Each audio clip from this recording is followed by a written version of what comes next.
This is not financial advice. I'm recording my thoughts about Palo Alto Networks. It operates in the cybersecurity space. Cybersecurity is one of the hardest sectors of this decade, and there are a lot of players already in this sector making a lot of money. Palo Alto Networks currently trades on the ticker symbol PANW. Its current price is about $172, and it has a market cap of about $52 billion. It already makes about $5.8 billion of revenue in the past 12 months. So that's a price to sales of 10, which is expensive, but it is not as expensive as the stocks I covered previously, which are CrowdStrike and SentinelOne. Since cybersecurity is one of the hardest sectors of this decade, and that Palo Alto Networks is not as expensive as CrowdStrike and SentinelOne, I want to do an evaluation to see if I can make any money off of this stock. Since it's currently trading at $170, I have to make a decision whether I need to buy the stock at this price or wait for a better entry point.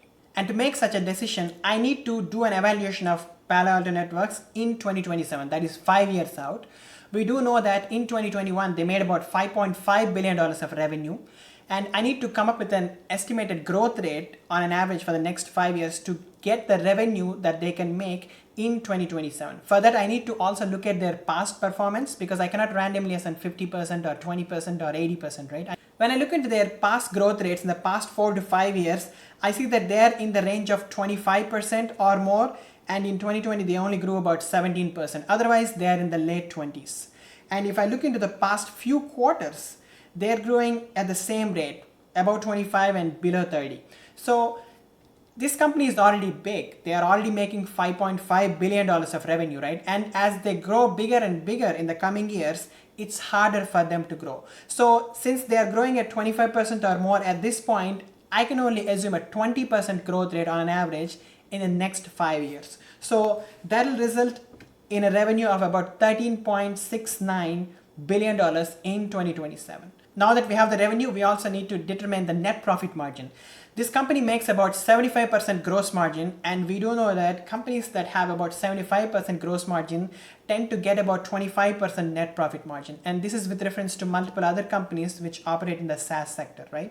So when I assume 25% net profit margin, they could make about $3.4 billion of net income in 2027. For the multiple, I'm assigning 25 because this company is growing at 20% and has a net profit margin of 25%.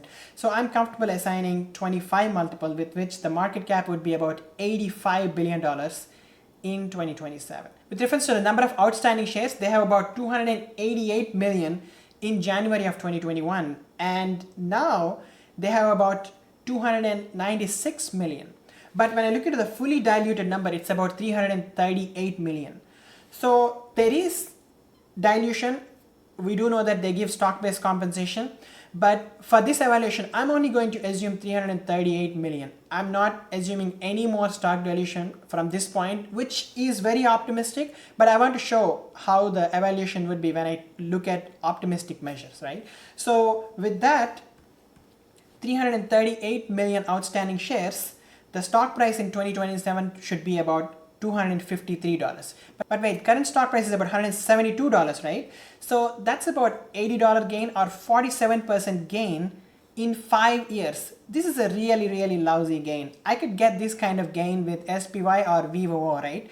And I'm also running the risk of buying an individual stock with a lot of execution risk. So this price of $172 is a pass for me. But I can give you a scenario where I would buy this stock. I'm looking at least 100% gain, right? So since I'm estimating $253 in 2027, I want it to fall below $120 for me to take a position in this and assume this risk.